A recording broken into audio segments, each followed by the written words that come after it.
ఏంటి sir? Eshwar timber depot owner ఇల్లిదేనా? అవునండి.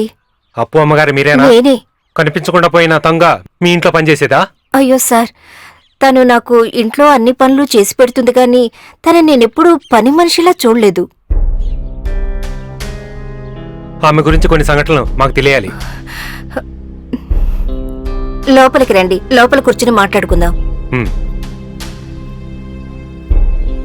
కూర్చోండి. ఈమె తను నా కూతురు రుక్మిణి. తన భర్త కొండపల్లిలో ఓ కంపెనీలో ఉద్యోగం చేస్తున్నాడు. ఈ తంగం మనిషి ఎలాంటిది? అదేంటంటే తను చిన్నప్పటి నుంచి ఇక్కడే పెరిగింది. నాకింకో కూతురులాగా.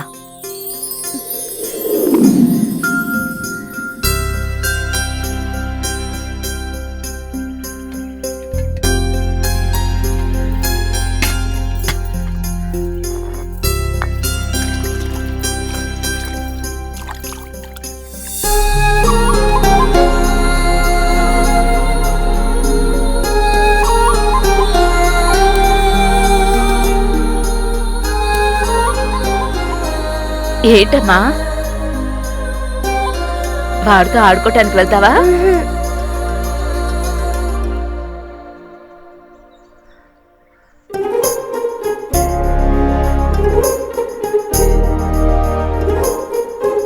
నీ పేరేంటి? తంగమణి. తంగమణి. మీ ఇల్లెక్కడా? అదిగో అక్కడ. ఓ, ఏమైనా తిన్నావా అమ్మా? ఇలారా, కాఫీ తాగుదు. అప్పు. అమ్మా. ఏంటమ్మా? నువ్వు అమ్మాయిని తీసుకురా. ఎందుకమ్మా? తినడానికి ఏమైనా ఇస్తాను. సరే. నిన్న అమ్మ పిలుస్తోంది. నాకొద్దు. తినడానికి ఏదో ఇస్తుందట. అలా చెప్తే ఎలాగా? నాతో రా, రమ్మంటున్నానుగా. నాకొద్దు. అరే రా.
కంపెనీ క్యాంటీన్లో భోజనం చేసి నాలుగు చేదైపోయింది.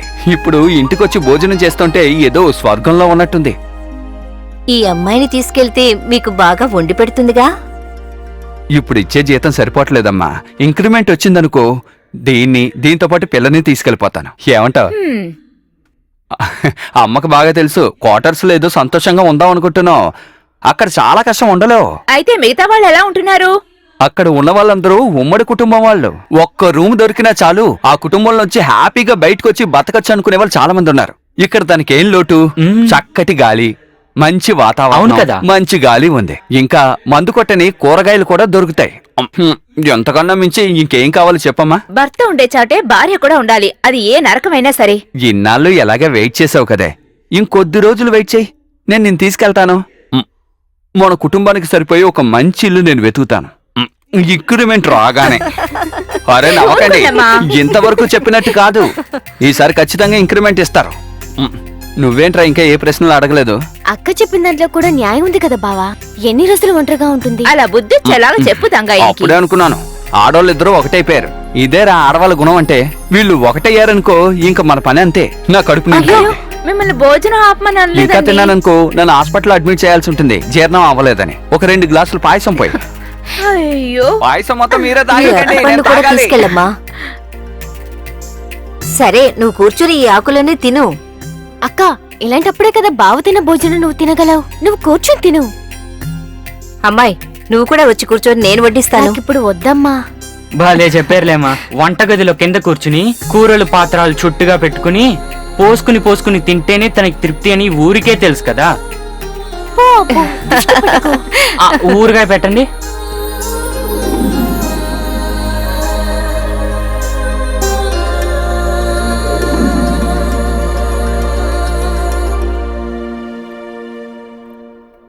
తంగం కనిపించకుండా పోయినప్పటి నుంచి చాలా ఊహాగానాలు వినిపిస్తున్నాయి. అది తేలే వరకు మేం మళ్ళీ వస్తూనే ఉంటాం. అది సరే, ఈ అప్పు మిల్లు ఎక్కడుందని చెప్పారు? ఆ, గుణదల గుడి దగ్గర. ఎవరిని అడిగినా చెప్తారు. ఉమ్, నాకు తెలుసు సార్. ఉమ్, ఉమ్.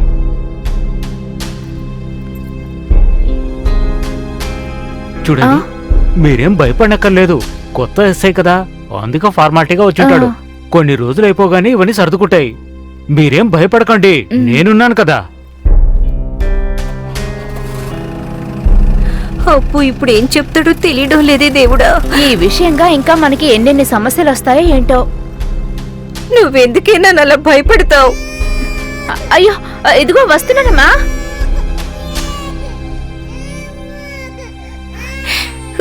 దేవుడా,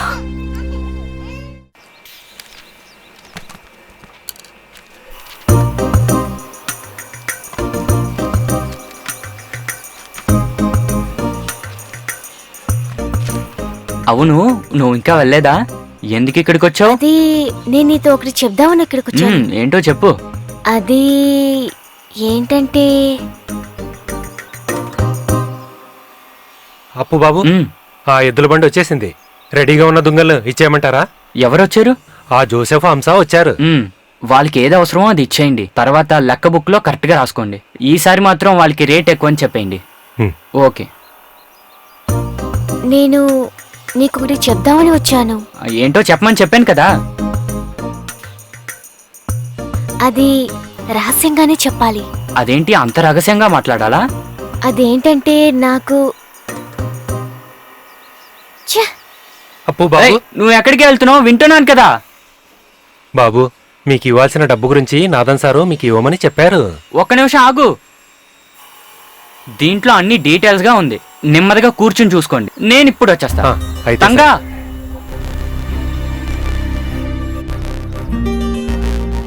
తంగా,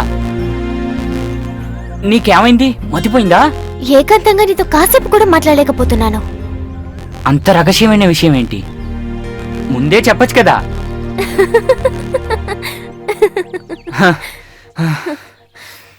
చెప్పు, ఏం చెప్పడానికి వచ్చావో చెప్పు.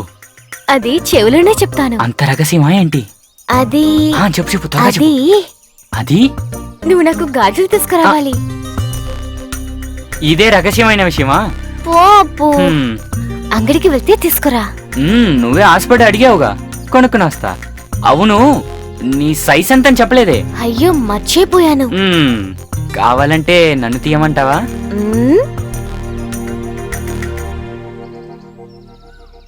మ్మ్, ఈ సైజ్ సరిపోతుందా? ఛ, పో, పో.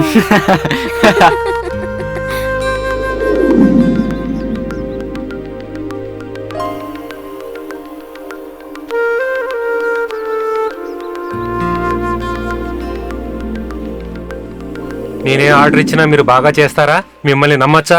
అప్పు ఒక విషయం ఒప్పుకున్నాడంటే దాన్ని కరెక్ట్ గా చేసేస్తాడు. ఇది మనం చేసే ఫస్ట్ డీల్. ఎలా చేస్తావో చూద్దాం. ఇదిగో చూడండి, మీరు నన్ను 100% నమ్మొచ్చు. నమ్మకం అదే జీవితం. మ్మ్, భోజనం. ఇక్కడ ఎవరైనా తింటారా?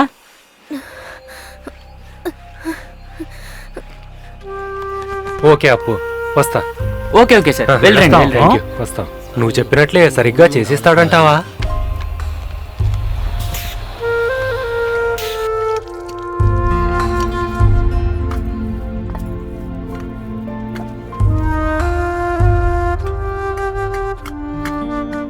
అవును, మురుగేష్ ఎందుకు మీ ఇంటికి వచ్చాడు? నన్ను చూడ్డానికి. ఎందుకు? అరే ఇదేమి సమస్య కాదే. నన్ను చూసుకోవడానికి ఎంతో మంది వస్తుంటారు. అందులో సమస్య ఉంది. మురుగేష్ ఎందుకు వచ్చాడని నీతో అడిగాను. నన్ను పెళ్లి చేసుకోవడానికి వచ్చాడు. అందుకు నువ్వేం చెప్పు? నేను ఆలోచించి చెప్తానన్నాను.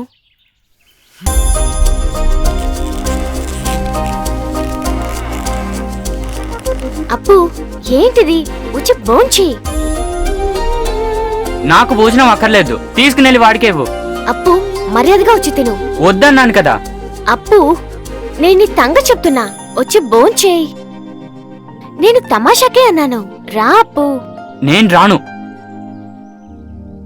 మా మంచి అప్పు కదూ. నేను చెప్తే నువ్వు వింటావు కదా.